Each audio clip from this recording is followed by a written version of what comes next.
आवश्यकता है कि आप पहले ये जानें कि आप जिनका पूजन कर रहे हैं ये केवल एक आयोजन नहीं है, बल्कि बापूजी ने एक लंबी लकीर खींचने का प्रयास किया। और मैं कहता हूं कि ये लंबी लकीर केवल आगरा में ही नहीं बल्कि पूरे देश के स्कूलों में ये परंपरा को 14 फरवरी की इस परंपरा को निर्धारित कर देना चाहिए कि आज से 14 फरवरी माता और पिता दिवस के रूप में मनाया जाएगा। मैं पहली बार, और ये मेरा शायद सौभाग्य है कि बापूजी ने प्रारंभ मनकामेश्वर मंदिर से किया था। अपने अपने माता पिता के अंदर में अपने गुरु को देखिए, अपने आचार्य जी को देखिए। ओ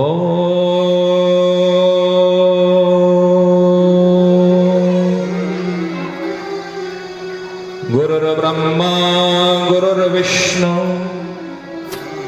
गुरुर्देवो महेश्वरः गुरुर्साक्षात् परब्रह्म तस्मै श्री गुरुवे नमः। अखंड मंडलाकारं व्याप्तं येन चराचरं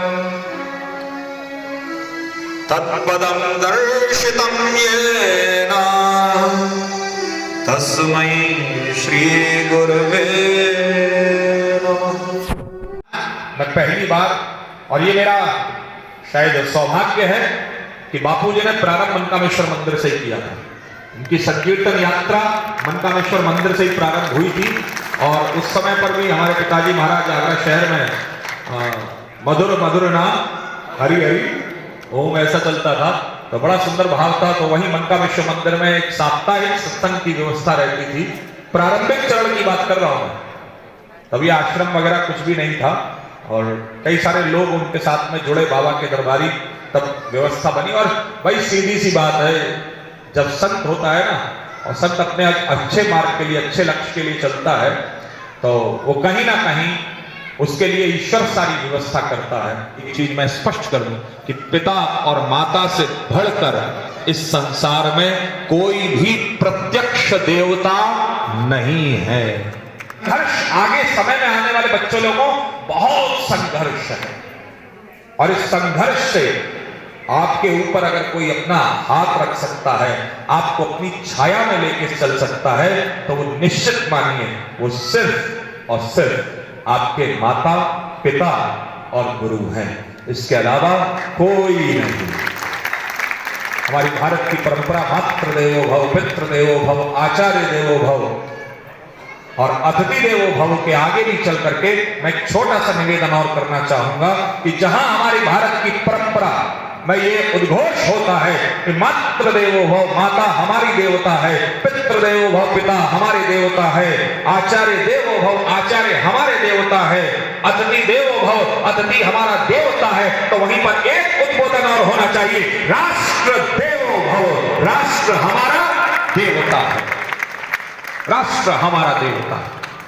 एक बड़ी सुंदर सी एक बात मुझे याद आती है कि शौक तो हम अपने पिताजी के पैसों के समय में करते थे, अपनी समय में तो अपने खर्चे भी पूरे नहीं होते। अपने समय में जब कमाने की बारी आती है तो ये भी पता नहीं चलता। शौक तो तब हमारे पूरे हुआ करते थे। जरा विचार करिए, आज आवश्यक महापुरुषों की जीवनी पढ़िए और उस जीवनी में ये पूजा करने से, ये पाठ करने से, ये जाप करने से कुछ होता हो या ना होता हो, लेकिन हाँ बच्चे लोगों, आपके साथ में एक अदृश्य शक्ति सदैव आपके साथ चलेगी। ये मेरा व्यक्तिगत मानना है और मैंने इसको स्वीकारा, मैंने इसका अनुभव किया कि वो व्यक्तिगत अनुभव मैं आपको बता रहा हूं और उस अनुभव के अंतर्गत में आप लोग अपने माता पिता को प्रसन्न रखेंगे तो निश्चित ईश्वर आपका प्रसन्न चित्त रहेगा। तो आज का वैलेंटाइन डे आपके मदर फादर आपके सामने हैं, आपके बड़े बुजुर्ग आपके सामने हैं और बेटा आप लोग बड़े भाग्यशाली हो कि उनका पूजन यजन कर रहे हो। ये मौका हमको तो नहीं मिल पाया, हमने तो फिर गुरुकुल की परंपरा में जा करके फिर हमने प्रारंभ किया, हम गद्दी की परंपरा में आए, उस परंपरा में हमने पिताजी महाराज का पूजन करवाया। अब तो यदा कदा तदा सर का सम्मान करने का मौका मिल जाता है कभी कभी और बाबा का आशीर्वाद है।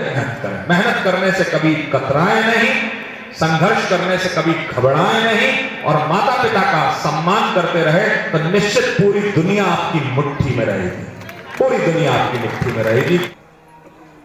ईश्वर पर भी विश्वास मत करिए, किसी व्यक्ति विशेष पर विश्वास मत करिए, लेकिन हां अगर विश्वास अगर आपको करना है तो अपने माता पिता पर अवश्य करिए, अपने इष्ट देवता पर जरूर करिए।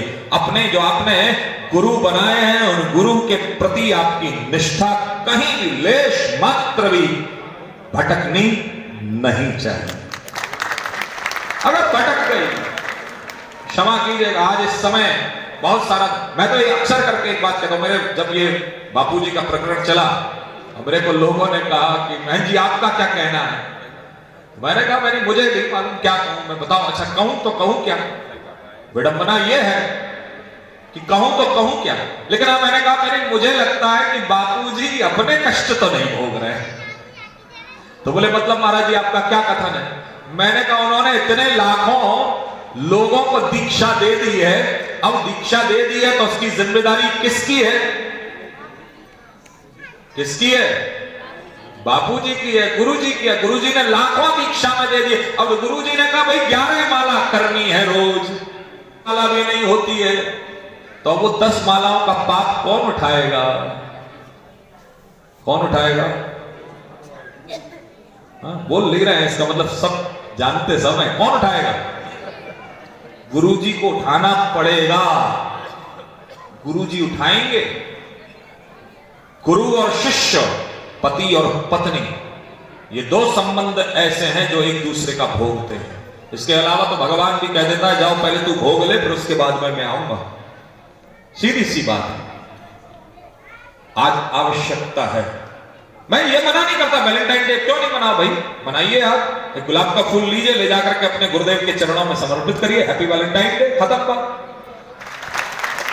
आप लोग सहमत हैं तो जरा जोरदार तालियां हो जाए, अगर सहमत हैं तो। तालियों की गूंज अभी पहुंचेगी नहीं, थोड़ा जोरदार तालियां का। धन्यवाद। आवश्यकता है, मैं लड़कियों से स्पष्ट तौर पर मैं कहना चाहूंगा, बच्चों आप लोगों ने कभी विचार किया है कि अक्सर करके 10th और 12th में लड़कियां बाजी मारती हैं, आगे निकलती हैं, लेकिन उसके बाद क्या हो जाता है मालूम है? शायद लड़कियों को यह बड़ा अटपटा लगता होगा कि हमारे ऊपर ही सारी बंदिशें हैं। बिल्कुल है, क्योंकि आप हमारे समाज का, आप हमारे परिवार का मान, सम्मान, यश, ऐश्वर्य, वैभव, कुल की परंपरा